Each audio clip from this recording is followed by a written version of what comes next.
ಮಾಡುವಾಗಲೇ ಹೇಳಿದ್ದೇನೆ ನೋಡಿ, ಯಾರು ಈ ಲೆಫ್ಟಿಸ್ಟ್ ಮೂವ್ಮೆಂಟ್ನಲ್ಲಿ ಪ್ರಭಾವಿತರಾಗಿದ್ದಾರೆ, ಬುದ್ಧಿಜೀವಿಗಳು ಅನ್ಸ್ಕೊಂಡಿದ್ದಾರೆ, ಅವರು ಬಂದು ನಿಮಗೊಂದು ಮನವಿ ಕೊಟ್ಟು SIT ಕೊಡಿ ಅಂದ ತಕ್ಷಣ ಇಡೀ ರಾಜ್ಯದಲ್ಲಿ ಇಷ್ಟೆಲ್ಲ ಹೋರಾಟಗಳು ನಡೆದಾಗ ಯಾವತ್ತೂ ಮಾಡೋದಿಲ್ಲ. ಇದಕ್ಕೆ ಹೋರಾಟ ಇಲ್ಲ, ಏನಿಲ್ಲ.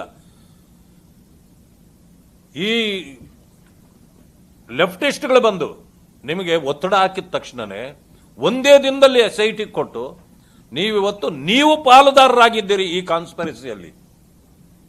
ಈ ಕಾನ್ಸ್ಪರೆಸಿ ಹೇಗೆ ನಡೆದಿದೆ ಅಂತಂದ್ರೆ, ಹಿಂದೂ ಧರ್ಮವನ್ನ ಮತ್ತು ಹಿಂದೂ ದೇವಾಲಯಗಳನ್ನ, ಧರ್ಮಾಧಿಕಾರಿಗಳನ್ನ ನಿಂದಿಸ್ತಕ್ಕಂಥ, ಅವರನ್ನ ಟಾರ್ಗೆಟ್ ಮಾಡತಕ್ಕಂಥ ಕೆಲಸ ನಡೆದಿದೆ.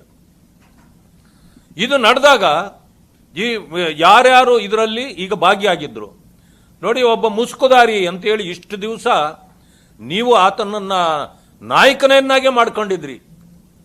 ಆದರೆ ಫೇಲ್ ಆಗಿದ್ದರಿಂದ ಇವತ್ತವರನ್ನ ನೀವು ಅರೆಸ್ಟ್ ಮಾಡಿದ್ದೀರಿ. ಚಿನ್ನಣ್ಣ ಅಂತಕ್ಕಂಥ ಯಾರೋ ವ್ಯಕ್ತಿ, ಚಿನ್ನಯ್ಯ. ಅವರ ಇತಿಹಾಸ ಏನು? ಅವರೊಬ್ಬ ಕ್ರಿಶ್ಚಿಯನ್ ಸಮುದಾಯಕ್ಕೆ ಕನ್ವರ್ಟ್ ಆಗಿರ್ತಕ್ಕಂಥ ವ್ಯಕ್ತಿ, ಚಾಮರಾಜನಗರ ಜಿಲ್ಲೆಯವರು ಅಂತ ಈಗ ಬರ್ತಾ ಇದೆ. ಈ ಕಾನ್ಸ್ಪರೆಸಿಗೆ ನನಗೆ ಹಣ ಕೊಟ್ಟಿದ್ರು, ನನಗೆ ಮನೆ ಮಾಡಿಕೊಡ್ತೀನಿ ಅಂತ ಹೇಳಿದ್ರು, ಅದರಿಂದ ನಾನು ಒಪ್ಪಿ ಬಂದೆ ಅಂತಕ್ಕಂಥ ಮಾತುಗಳು ಆತ್ನೇ ಇವತ್ತು ಹೇಳಿದ್ದಾನೆ. ಕೆಲವು ಇನ್ನೂ ಗುಟ್ಟಾಗಿ ಉಳಿದಿರ್ತಕ್ಕಂಥ ಹಲವು ವಿಚಾರಗಳನ್ನು ಈಗ SIT ಬಾಯಿ ಬಿಡಿಸಬೇಕಾಗಿದೆ. ಆ ತಿಮ್ರೋಡಿ ಅಂತಕ್ಕಂಥವರು ಯಾವ ರೀತಿ ನಾಲಿಗೆಯನ್ನು ಹರಿಬಿಟ್ಟಿದ್ರು ಗೊತ್ತಿದೆ. ಮಟ್ಟಣ್ಣನವರು ಯಾವ ರೀತಿ ಗಿರೀಶ್ ಮಟ್ಟಣ್ಣನವರು ಯಾವ ರೀತಿ ಯಾರ್ಯಾರ ಮುಖಂಡರುಗಳನ್ನ ಯಾವ ರೀತಿ ಮಾತಾಡಿದ್ರು ಅಂದ್ರೆ, ಇವರಿಗೆಲ್ಲ ಶಕ್ತಿ ಕೊಟ್ಟವ್ರು ಯಾರು? ಧರ್ಮಸ್ಥಳವನ್ನ ಈ ರೀತಿ ಟಾರ್ಗೆಟ್ ಮಾಡಲಿಕ್ಕೆ ಕಾರಣ ಏನು? ಕೇರಳದ ಪೊಲೀಸ್ನವರು ಬೇಕು ಇದಕ್ಕೆ ಅಂತ ಕೇಳಿದ್ಯಾಕೆ? SITಗೂ ಇಂಥವರೇ ಮುಖ್ಯಸ್ಥರು ಬೇಕು ಅಂತ ಅವ್ರು ಕೇಳಿದ್ಯಾಕೆ? ಅಂದ್ರೆ ಇವರ ಟಾರ್ಗೆಟ್ಟು ಧರ್ಮಸ್ಥಳ ಮತ್ತು ಧರ್ಮಾಧಿಕಾರಿಗಳ ವಿರುದ್ಧ ಇತ್ತು. ಧರ್ಮಾಧಿಕಾರಿಗಳು ಭವಿಷ್ಯ ಯಾವ ಕಾಲದಲ್ಲಿ ನಿದ್ದೆ ಮಾಡಿದ್ರೋ ಗೊತ್ತಿಲ್ಲ.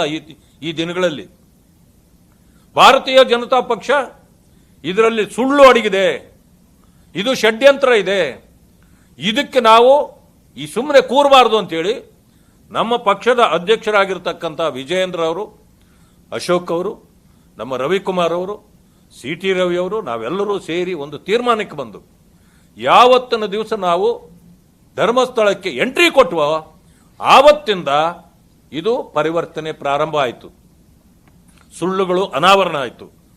ಈಗ ಎಲ್ಲ ಸಿಕ್ಕಿ ಬೀಳ್ತಾ ಇದ್ದಾರೆ.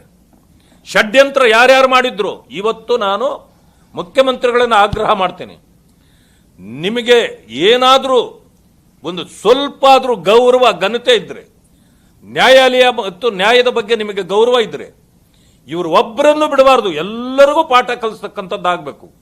ಯಾರ್ಯಾರು ಯೂಟ್ಯೂಬರ್ಗಳು ಇವತ್ತು ಕೆಟ್ಟದಾಗಿ ಇದನ್ನು ಪ್ರದರ್ಶನ ಮಾಡಿದ್ರು ಅವರುಗಳ ವಿರುದ್ಧವೂ ಕೂಡ ಕ್ರಮ ಆಗಬೇಕು. ಧರ್ಮಸ್ಥಳಕ್ಕೆ ಕಳಂಕ ಹಚ್ಚುವವರಿಗೆ ಅವರ ಜಾಸ್ತಿ ಮಾಡತಕ್ಕಂಥ ಕೆಲಸವನ್ನು ಸರ್ಕಾರ ಮಾಡಬೇಕು. ಇವ್ರು ಯಾರ್ಯಾರು ಕಳಂಕ ಹಚ್ಚಿರುವಂಥ ಕೆಲಸ ಮಾಡಿದ್ರು, ಈಗ ನೀವು ತಿಮ್ರೋಡಿ ಅವರನ್ನು ಅರೆಸ್ಟ್ ಮಾಡಿದ್ದೀರಿ. ಇನ್ನೂ ಯೂಟ್ಯೂಬರ್ ಇನ್ನೂ ಒಬ್ಬರ ಏನೋ ಇತ್ತು ಸಮೀರ್ ಅವರು ತುಂಬ ಇದು ಮಾಡಿದ್ದಾರೆ, ಅವರ ಬಗ್ಗೆ ಕ್ರಮ ಆಗಬೇಕು. ಮತ್ತೆ ಮಟ್ಟಣ್ಣವರ ವಿರುದ್ಧವೂ ಕ್ರಮ ಆಗಬೇಕು. ತಕ್ಷಣ ಇವರನ್ನೆಲ್ಲರನ್ನು ಬಂಧಿಸಬೇಕು. ಇದರ ಹಿಂದೆ ಯಾರ್ಯಾರಿದ್ದಾರೆ ಅದನ್ನು ಕೂಡ ಇನ್ವೆಸ್ಟಿಗೇಟ್ ಮಾಡಬೇಕು. ಆದರೆ ಇದು SIT ಮಾಡಲಾರದು ಅಂತಕ್ಕಂಥ ನನ್ನ ಅಭಿಪ್ರಾಯ.